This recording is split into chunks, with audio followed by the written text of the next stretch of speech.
Bismillah. Assalamualaikum warahmatullahi wabarakatuh. Innalhamdulillah nahmaduhu wa nasta'inuhu wa nastaghfiruh wa na'udzubillahi min syururi anfusina wa sayyiati a'malina. May yahdihillahu fala mudhillalah wa may yudlilhu fala hadiyalah.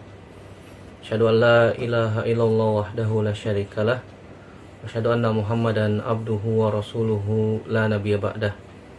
Ya ayyuhallazina amanu taqullaha haqqa tuqatih wa la tamutunna illa wa antum muslimun. Amma ba'du, fa inna asdaqal hadits kitabullah wa khairal hadi Muhammadin sallallahu alaihi wasallam. Syarrul umuri muhdatsatuha wa kullu muhdatsatin bid'ah wa kullu bid'atin dhalalah wa kullu dhalalatin finnar. Ayol ikhwah, azanallahu wa iyyakum ajmain. Alhamdulillah, segala puji hanya milik Allah Subhanahu wa taala yang telah memberikan kepada kita limpahan nikmatnya yang tidak terhitung jumlahnya, dan kita wajib bersyukur atas nikmat-nikmat yang Allah Subhanahu wa taala berikan kepada kita. Wa in ta'uddu nikmatallahi la tuhsuha innal insana lazulumun kafar. Kalau seandainya kita diperintahkan untuk menghitung-hitung nikmat Allah Subhanahu wa taala, la tuhsuha, kita tidak akan mampu menghitung-hitung nikmat Allah Subhanahu wa taala yang Allah berikan kepada kita. Tapi kebanyakan manusia itu, kata Allah Subhanahu wa taala, zalim dan kufur nikmat dari Allah Subhanahu wa taala. Oleh karena itu, senantiasa kita ingatkan untuk diri kita sendiri agar senantiasa bersyukur kepada Allah Subhanahu wa taala atas nikmat-nikmat yang Allah berikan kepada kita. Salawat dan salam semoga senantiasa tercurahkan kepada Nabi kita Muhammad sallallahu alaihi wasallam, kepada keluarganya, sahabatnya, dan tidak lupa kita sebagai umatnya sampai hari kiamat kelak. Saudaraku rahimanillah wa iyyakum ajmain, kita melanjutkan pelajaran kita dari kitab Ad-Durus Al-Yaumiyah. Sekarang kita masuk pelajaran ke 111. Fadlu al-ghorsi waz-zar'i. Keutamaan menanam pohon. Keutamaan menanam pohon. Ketahuilah saudaraku rahimanillah wa iyyakum ajmain, termasuk rahmat Allah Subhanahu wa taala dan luas karunia-Nya Allah Subhanahu wa taala, bahwasanya setiap muslim jika menanam sebuah pohon apa saja, apakah itu pohon kurma ataukah pohon buah-buahan yang lain, maka hakikatnya ketika kita menanam pohon, maka tidak ada ruginya sama sekali. Kenapa? Karena buah-buahan yang dihasilkan dari pohon tersebut, yang dimakan oleh burung, yang dimakan oleh hewan buas, yang buahnya berjatuhan, yang buahnya diambil orang, dicuri, ataupun setiap buah yang tumbuh dari pohon tersebut, maka akan diberikan pahala oleh Allah Subhanahu wa taala berupa pahala apa? Sedekah. Pahala sedekah. Keutamaan yang sangat besar bagi kita yang menanam pohon, setiap muslim ya. Karena nanti kita akan bacakan hadis-hadisnya. Nabi SAW menggunakan kalimat mamin muslim, setiap muslim. Jadi kalau misalnya dia ingin mendapatkan pahala jariyah dari menanam pohon, buah-buahannya dimakan oleh hewan-hewan, burung, ataupun buah-buahan yang berjatuhan dari pohon tersebut, sampai buah-buahan yang diambil, dicuri oleh orang, akan mendapatkan apa? Pahala sedekah. Syaratnya dia muslim. Syaratnya dia harus muslim. Berarti mafhum mukhalafahnya, jika seorang kafir yang menanam, maka dia tidak akan mendapatkan pahala sedekah jariyah ini. Karena syaratnya diterima pahala oleh Allah Subhanahu wa taala, syaratnya diterima pahala oleh Allah Subhanahu wa taala, dia harus masuk ke dalam agama Islam.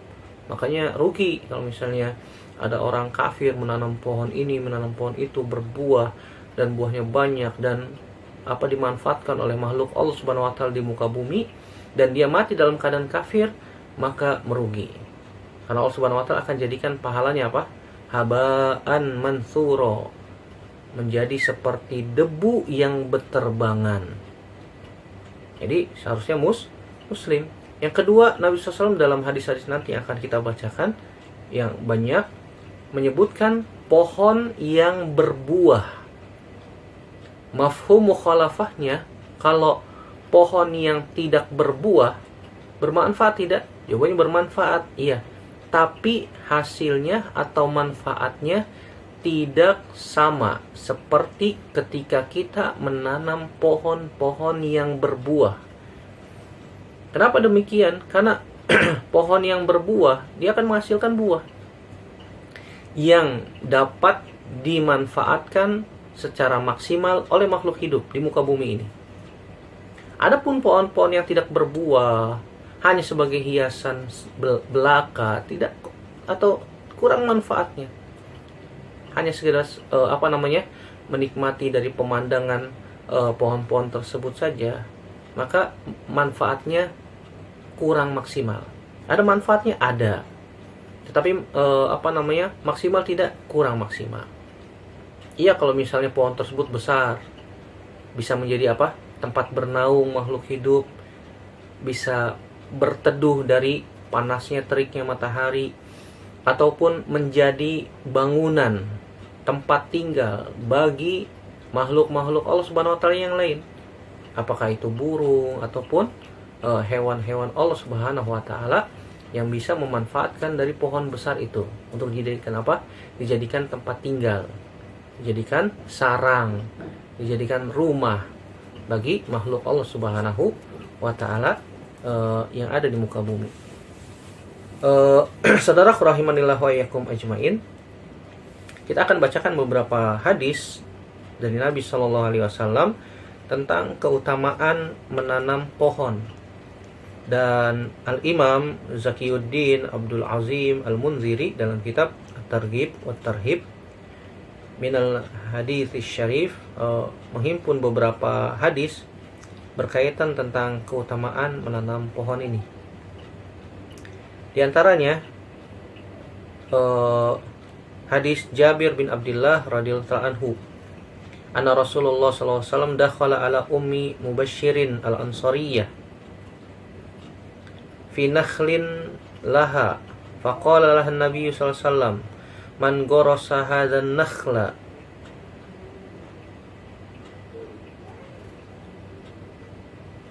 amuslimun am kafirun.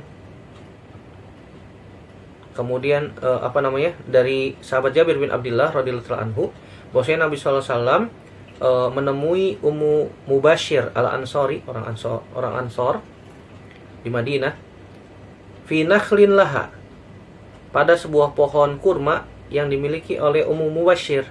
Faqala laha Nabi sallallahu alaihi wasallam, kemudian Nabi sallallahu alaihi wasallam mengatakan, man gharasa hadzal nakhla amuslimun am kafirun, siapa yang menanam pohon kurma ini? Kata Nabi SAW, apakah dia seorang muslim atau kafir? Faqalat, kemudian Ummu Mubashir mengatakan, bal muslimun, yang menanam ini adalah seorang muslim. Kemudian Nabi SAW mengatakan, la yagrisu rajulun muslimun gorsan wala yazra'u zar'an fayakulu minhu insanun wala dabbatun wala syai'un illa kanat lahu sadaqah, akhrajahu Muslim. Kata Nabi SAW, tidaklah seorang muslim yang menanam sebuah pohon, fayakulu minhu insan, kemudian dimakan oleh manusia hasil pohon itu, artinya berbuah, wala dabbatun, atau binatang ternak, wala syai'un, ataupun sesuatu yang lain, illa kanat lahu shadaqah, kecuali dia pasti akan mendapatkan pahala sedekahnya. Masya Allah. Dari sini kita bisa ambil faidah dari hadis yang mulia ini. Di sini Nabi SAW bertanya kepada Ummu Mubashir al-Ansari radhiyallahu anha tentang siapa yang menanam pohon ini, pohon kurma waktu itu ya, nakhl, pohon kurma. Kemudian Ummu Mubashir mengatakan balil muslim, bahkan yang menanam pohon ini adalah muslim, seorang muslim. Kemudian Nabi SAW mengatakan, tidaklah seorang muslim, la yagrisu rajulun muslimun, tidaklah seorang muslim yang menanam sebuah pohon. Nah, dari sini sebagaimana tadi sudah kita sebutkan, syaratnya dia mendapatkan pahala sedekah dari menanam pohon yang berbuah adalah apa? Muslim. Dan dia mati dalam keadaan apa? Keislaman, dalam keimanan, artinya dia memiliki iman. Walaupun imannya tipis, walaupun imannya sedikit, tetapi dia muslim. Maka dia akan mendapatkan pahala sedekah dari buah yang dihasilkannya. Apakah buah tersebut dimakan oleh manusia? Apakah buah tersebut dimakan oleh hewan, dimakan oleh burung? Setiap buah yang dimakan oleh makhluk Allah Subhanahu wa taala, bahkan buah-buahan yang berjatuhan dari pohon tersebut, kanat lahu shadaqah, maka itu dihitung sedekah bagi Allah Subhanahu wa taala. Ini bukti rahmatnya, luasnya karunia Allah Subhanahu wa taala dan keutamaan menanam pohon bagi seorang muslim. Maka dia akan mendapatkan sedekah bagi yang menanamnya. Begitu juga dia akan mendapatkan sedekah dari hasil tanamannya yang dimakan manusia, hewan ternak ataupun makhluk yang lain. Kenapa? Karena kata Nabi SAW, la yagrisu rajulun muslimun gorsan wala yazra'u zar'an fayakulu minhu insanun au dabbatun au syai'un. Syai'un ini dalam bahasa Arab dia menggunakan apa? Lafaz menggunakan tanwin, yang mana kita mengetahui sebuah kata dalam nas jika menggunakan tanwin maknanya adalah nakirah. Nakirah itu maknanya umum.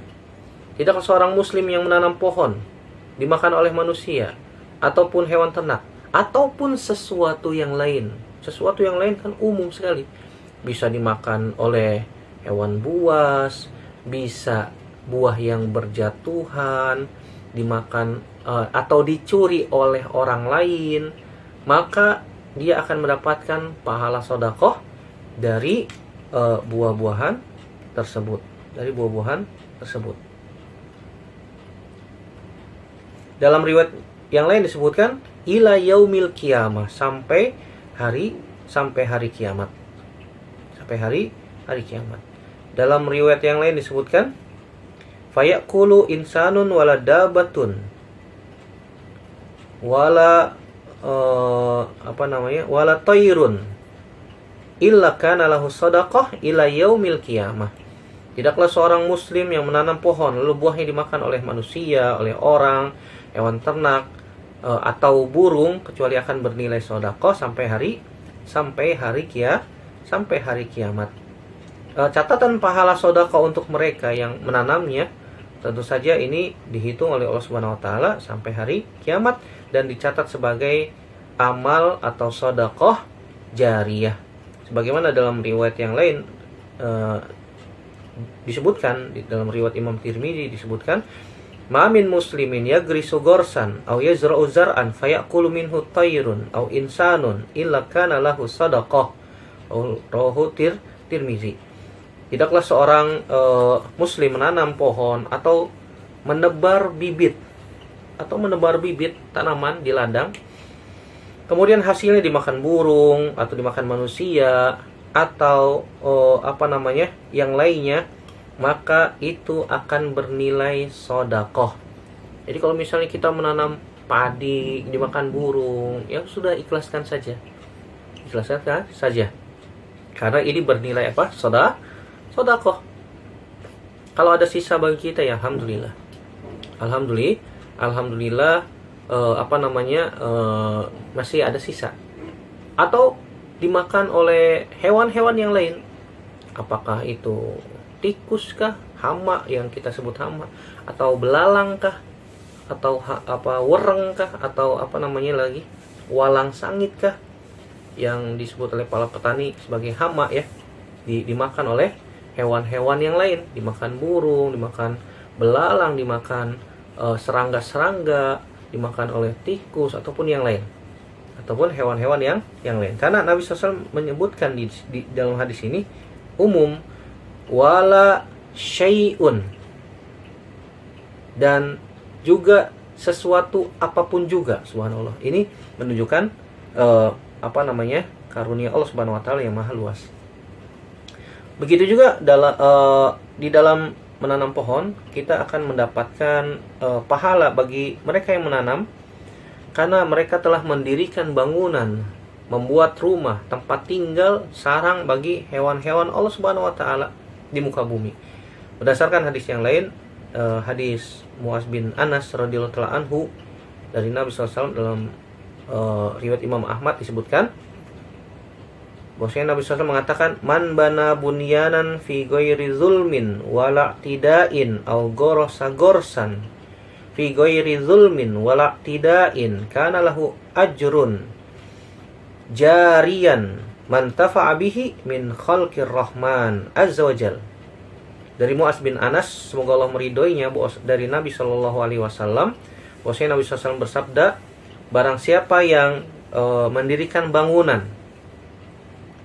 atau menanam pohon tanpa kezoliman dan tanpa melewati batas, maka dia akan mendapatkan pahala yang mengalir selama bangunan dan pohon tersebut bermanfaat bagi makhluk Allah yang Rahman.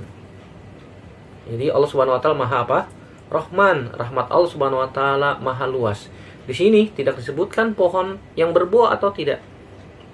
Oleh karena itu, ketika kita menanam pohon yang tidak berbuah dan pohon tersebut ternyata besar dan bisa dijadikan tempat tinggal, sarang bagi makhluk Allah Subhanahu wa taala, bagi hewan-hewan, burung kah atau yang lain, walaupun tidak berbuah, tetapi manfaatnya apa? Kurang maksimal. Begitu juga pohon yang tidak berbuah yang besar. Adapun pohon-pohon kecil yang hanya sebagai pohon kerdil, manfaatnya hanya sebagai pemandangan, untuk penyejuk pandangan mata saja atau hiasan. Tentu saja manfaatnya juga kurang maksimal. Berbeda ketika kita menanam pohon yang berbuah dan besar, buahnya dimanfaatkan oleh Allah Subhanahu oleh makhluk-makhluk Allah Subhanahu wa taala di muka bumi, maka pahalanya tentu saja lebih besar dan terhitung jariyah. Begitu juga di antara manfaat atau faidah kita menanam pohon dari hadis-hadis yang lain, banyak yang meriwayatkan dari sahabat Khalad bin Sa'ib dari bapaknya, juga yang semakna dari hadis yang telah kita bacakan.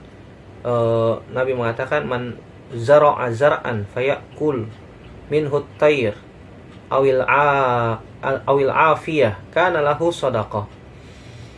Tidaklah siapa saja yang menanam pohon lalu hasilnya dimakan oleh burung, fayakulu minhu at-tayr, dan atau afiyah, atau apa saja yang lewat dari pohon tersebut, siapa saja yang melewatinya, artinya ada musafir yang melewatinya, kemudian mereka mendapatkan manfaat dari pohon itu, berteduh, atau mungkin ada buah yang jatuh kemudian dimanfaatkan oleh makhluk Allah Subhanahu wa taala di bawahnya, dimakan, atau mungkin orang yang sengaja mencuri, atau sengaja orang mencuri dari pohon tersebut, maka ikhlaskan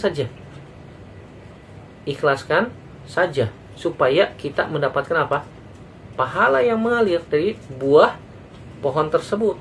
Mungkin dia sedang lapar, mungkin dia sedang membutuhkannya, atau dia ingin mencicipi pohon itu, tapi ternyata ketika dipanggil-panggil pemiliknya nggak kunjung keluar dari rumahnya, atau pohon tersebut ada di ladang yang sangat jauh yang tidak diketahui siapa pemiliknya, dia izinnya sama siapa, repot.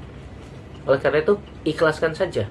Siapa saja yang memakan buah dari pohon tersebut, ikhlaskan, karena itu akan bernilai pahala bagi penanamnya, bagi orang yang menanam pohon tersebut. Dalam riwayat yang lain disebutkan dari Abu Ayyub Al-Ansari dari Nabi SAW, bahwasanya Nabi pernah bersabda, ma min rajulin yagrisu gorsan illa kataballahu azza wa jal lahu minal ajri qadra ma yakhruju min thamari dzalikal gharsi, rawahu Ahmad. Dari Abu Ayyub Al-Ansari, semoga Allah meridhoinya, dari Nabi sallallahu alaihi wasallam bahwasanya beliau sallallahu alaihi wasallam bersabda, "Ma min rajulin, tidaklah seorang yang menanam pohon, illa kataballahu azza wa jalla lahu minal ajr, kecuali Allah Subhanahu wa taala akan mencatat pahala baginya sebanyak buah yang keluar dari pohon tersebut." Masya Allah. Kalau kita menanam pohon padi, bulirnya berapa tuh bijinya? Nggak bisa dihitung. Tidak bisa dihitung, sangat banyak. Allah Subhanahu wa taala akan memberikan pahala sebanyak buah yang keluar dari pohon tersebut.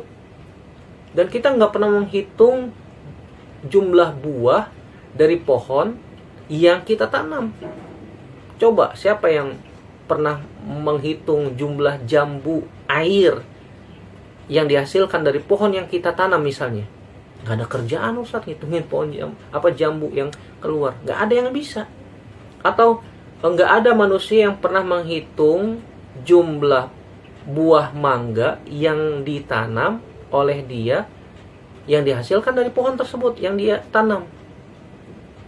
Menghasilkan buah mangga misalnya. Apakah ada petani yang pernah menghitungi jumlah buah yang dihasilkan dari tanamannya? Nggak ada. Paling di kilo, atau di karung, atau di kintal, berapa ton, kan begitu. Tapi menghitung setiap bulirnya, setiap buahnya, nggak pernah ada tuh. Nggak pernah ada manusia yang melakukannya. Nah, Allah Subhanahu wa taala akan memberikan pahala sebanyak buah yang dihasilkan dari pohon tersebut. Subhanallah. Ini luasnya karunia dari Allah Subhanahu wa taala. Dan begitu juga ada hadis-hadis yang secara khusus memberikan keterangan pahala dari Allah Subhanahu wa taala dari pohon-pohon tertentu seperti pohon kurma. Karena Nabi Shallallahu alaihi wasallam menyebutkan dalam hadis-hadis yang banyak itu pohon kurma. Walaupun secara umum pohon apa saja yang berbuah ya. Pohon apa saja yang berbuah, karena kebanyakan di Madinah waktu itu kan orang atau manusia menanam pohon kurma, pohon kurma, dan pohon kurma itu disebutkan oleh para ulama seperti manusia, jadi ada kepalanya. Dan pohon kurma itu juga bisa berbuah kalau dia sudah balik, sekitar umur 17 tahun baliknya, baru bisa dikawinkan. Benang sari dengan putiknya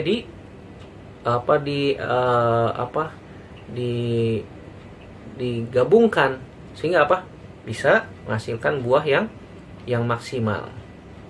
Begitu juga pohon kurma juga memiliki jenis kelamin. Biasanya pohon kurma yang ujungnya lancip daun-daunnya berarti biasanya jantan. Kalau misalnya daunnya agak tumpul, berarti itu biasanya pohonnya betina. Nah, ini bisa dikawinkan sehingga menghasilkan buah kurma yang maksimal. Di dalam hadis Anas bin Malik radhiyallahu anhu yang diriwayatkan oleh Imam Al-Bazzar dan juga Abu Nuaim dan juga Imam Al-Baihaqi, Nabi Shallallahu alaihi wasallam pernah mengatakan, "Sab'un yajri lil 'abdi ajruhunna wa huwa fi qabrihi ba'da mautihi." Ada 7 pahala yang mengalir terus-menerus kepada seseorang walaupun dia sudah dimasukkan ke dalam kuburnya. Artinya apa? Ini pahala jariyah. Yang pertama, man 'allama ilman, orang yang mengajarkan ilmu yang bermanfaat, maka dia akan mendapatkan pahala jariyah dari ilmu yang dia amalkan atau dia ajarkan kepada orang lain. Au karo nahron, atau orang yang mengalirkan sungai. Jadi membuat sungai atau memperluas sungai atau mengeruk sungai sehingga airnya bisa mengalir, airnya bisa bermanfaat untuk makhluk Allah Subhanahu wa taala. Apakah itu untuk sumber air bersih, ataukah sebagai sumber pengairan, ataukah sebagai untuk menyiram tanaman ataupun yang lain.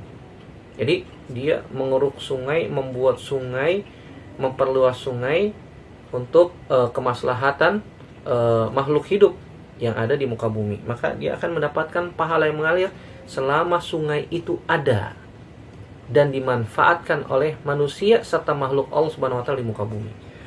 Yang ketiga, man hafara bi'ran. Orang yang menggali sumur, membuat sumur. Membuat sumur, kemudian sumurnya dimanfaatkan oleh manusia dan ternyata airnya bagus, airnya bersih.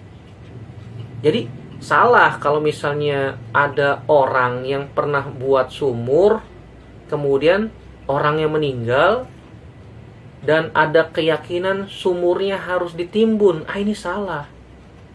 Ini salah. Seharusnya sumur tersebut dibiarkan saja, diambil manfaat dari airnya, sehingga selama orang mengambil manfaat dari air sumur tersebut, maka orang yang pertama kali membuat sumur tersebut akan mendapatkan pahala yang terus mengalir. Jadi salah ya kalau misalnya ada keyakinan, ada i'tiqad, ini orang yang membuat sumur, orangnya sudah meninggal, lebih baik sumurnya ditimbun, sumurnya dihilangkan. Subhanallah, ini tidak benar, ini tidak benar. Seharusnya sumur tersebut dibiarkan saja. Orang yang pertama kali membuatnya dengan hartanya, dengan tenaganya, sehingga sumur tersebut bermanfaat bagi manusia, walaupun dia sudah meninggal, airnya tetap digunakan dari sumur tersebut, maka pahala jariyah, pahala yang terus mengalir untuk orang yang pertama kali membuat sumur tersebut, walaupun orang tersebut sudah meninggal. Jadi seperti itu. Ini pahala jariyah ya. Sayang kalau misalnya sumurnya ditimbun, apalagi kalau misalnya airnya airnya bagus dan dimanfaatkan oleh manusia yang banyak. Ini pahala jariyah. Yang keempat adalah augorosa nakhlan, orang yang menanam pohon kurma. Ini syahidnya, menanam pohon kurma. Apalagi pohon kurma itu umurnya panjang. Ada cerita bahwasanya ada seorang syekh menanam pohon kurma. Kemudian ditanya, wahai syekh, pohon kurma ini untuk siapa? Anda kan sudah tua, apa yang menanam pohon kurma? Kemudian kata syekhnya apa? Kita saat ini menikmati buah kurma, itu siapa yang nanam? Nenek nenek kita kan. Begitu juga sekarang saya menanam pohon kurma ini untuk dinikmati oleh anak cucu kita nanti. Artinya selama buah tersebut menghasilkan buah, dimakan oleh anak cucu dan orang lain setelah kita meninggal, maka itu akan menjadi pahala yang mengalir untuk kita. Jadi jangan sepelekan menanam pohon. Tanamlah pohon selama kita mampu, selama kita bisa, dan pohon tersebut bisa menghasilkan buah dan bisa dimanfaatkan oleh makhluk Allah Subhanahu wa taala. Tidak ada ruginya. Walaupun mungkin ya besok kiamat, selama kita memegang pohon yang kita bisa tanam, tentu saja pohon yang bermanfaat, yang berbuah, yang bisa dimanfaatkan secara maksimal oleh makhluk Allah Subhanahu wa taala. Yang kelima di antara amal jari adalah aubana masjidan, atau membangun masjid. Yang keenam, awarrotha mushafan, atau dia mewariskan, mensodakohkan, mewakafkan mushaf Al-Quran. Ini pahalanya jariyah.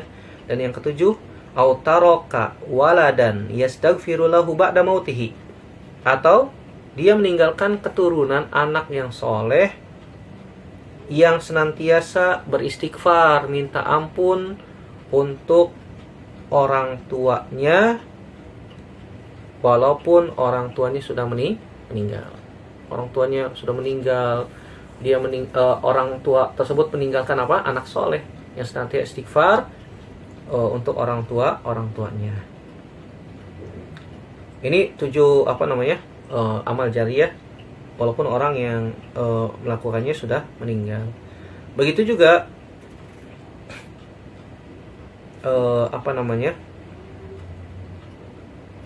Nabi Shallallahu Alaihi Wasallam melarang kita membuat pagar dari kebun kita.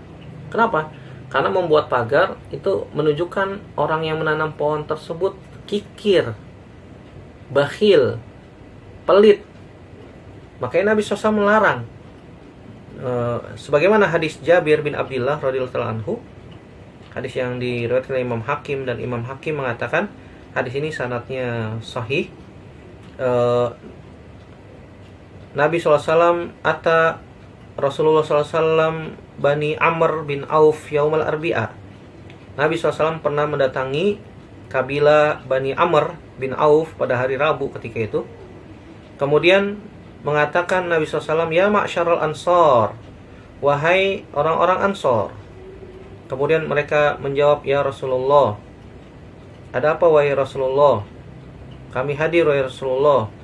Kemudian Nabi SAW mengatakan, kuntum fil jahiliyah idh la ta'budunallaha tahmilul kalla wa taf'aluna fi amwalikum al-ma'rufa wa taf'aluna ila ibni sabil hatta idza manallahu alaikum bil islam wa binabiyhi idza antum tuhsinuna amwalakum fima ya'kulu ibnu adam ajrun wa fima ya'kulu sabu'u wat tayru ajrun. Nabi SAW mengatakan, kalian di masa jahiliyah tidak menyembah Allah. Dulu kalian tidak menyembah Allah. Kemudian kalian menanggung beban berat. Tidak menyembah Allah dan menanggung beban berat. Begitu juga kalian berbuat baik dengan harta kalian. Orang-orang Ansor ketika Islam datang, bahkan mereka menawarkan harta mereka kepada Muhajirin. Dan kalian membantu Ibnu Sabil. Orang-orang yang Orang-orang yang sedang melakukan perjalanan jauh. Sampai Allah Subhanahu wa taala menganugerahkan Islam kepada kalian. Kepada orang-orang Ansor. Idza manallahu alaikum bil Islam, sampai Allah Subhanahu wa taala memberikan anugerah kepada orang-orang Ansor dengan agama Islam. Wa binabihi, dan Allah Subhanahu wa taala memberikan anugerah kepada kalian berupa nabinya, sehingga Nabi SAW tinggal di kota Madinah. Idza antum tuhsinuna amwalakum, tetapi kalian tiba-tiba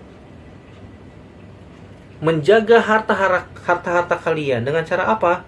Dengan cara memagar kebun-kebun kurma mereka. Di sini Nabi SAW mengatakan, kok tiba-tiba kalian jadi kikir, jadi pelit, memagar kebun kurma mereka. Nabi SAW tegur. Kemudian Nabi katakan SAW, fima ya'kulu ibnu adam ajrun. Apa saja yang manusia makan dari kebun tersebut, maka itu terhitung sedekah. Kemudian wa fima ya'kulu sabu, dan apa saja yang dimakan oleh binatang liar dari kebun tersebut, maka akan mendapatkan ajrun, sedekah, kata Nabi SAW. Wat tayru ajrun, dan apa saja yang dimakan dari burung-burung dari kebun tersebut akan mendapatkan sedekah. Kemudian Nabi SAW pun setelah mengatakan demikian, raja'al qaum fama minhum ahadun illa hadama min hadiqatihi salasina baban. Setelah mendengar sabda Nabi SAW tersebut, maka orang-orang Ansor pun mereka segera pulang, dan tidaklah seorang pun di antara mereka kecuali telah menghancurkan pagar-pagar pembatas yang menjadi batas dari kebun-kebun mereka. Artinya pagar-pagar yang mereka buat untuk memagari kebun kurma mereka hancurkan segera setelah mendengar hadis Nabi Shallallahu Alaihi Wasallam ini. Jadi larangan, ya, sebenarnya ini larangan dari Nabi SAW membuat pagar-pagar kebun, sehingga sehingga bisa menghalangi sedekah yang berpotensi sangat banyak bisa kita dapatkan. Karena hewan-hewan liar, orang yang sedang dalam perjalanan jauh nggak bisa masuk. Ngelihat ada pohon rambutan, sedang ranum-ranumnya, ngiler pengen, di pagar, tinggi pagarnya, mau nyobain nggak bisa, mau minta orangnya siapa yang punya, orang di kebun jauh di hutan, dia bilang sama siapa. Nah tapi kalau nggak di pagar, walaupun dia mengambil tanpa izin, mencuri, itu ada sodakohnya tuh, itu bernilai apa? Sodakoh. Jadi ini keutamaan yang sangat besar ketika kita menanam pohon, apalagi pohon yang berbuah. Allahu ta'ala alam bisawab. Semoga yang kita bahas pada kesempatan kali ini bermanfaat untuk saya dan semua yang mendengarkan. Semoga Allah Subhanahu wa taala memberikan kepada kita taufiknya, kemudahan agar bisa menanam pohon ya. Menanam pohon yang berbuah, yang bisa dimanfaatkan oleh makhluk Allah Subhanahu wa ta'ala di muka bumi, dan itu akan menjadi pahala sodakoh jariyah bagi orang yang menanamnya, walaupun orang yang menanamnya sudah meninggal. Semoga Allah Subhanahu wa ta'ala memberikan taufik kepada kita agar kita mampu dan bisa mengamalkan ilmu yang telah kita dapatkan, dan semoga Allah Subhanahu wa ta'ala kembali mengumpulkan kita semua dan memasukkan kita semua ke dalam surganya tanpa hisab dan tanpa azab. Amin ya rabbal alamin. Demikian yang kita bahas, semoga bermanfaat. Aqulu qouli hadza astaghfirullah li wa lakum. Subhanaka Allahumma wa bihamdika asyhadu an la ilaha illa anta astaghfiruka wa atubu ilaik. Wassalamu alaikum warahmatullahi wabarakatuh.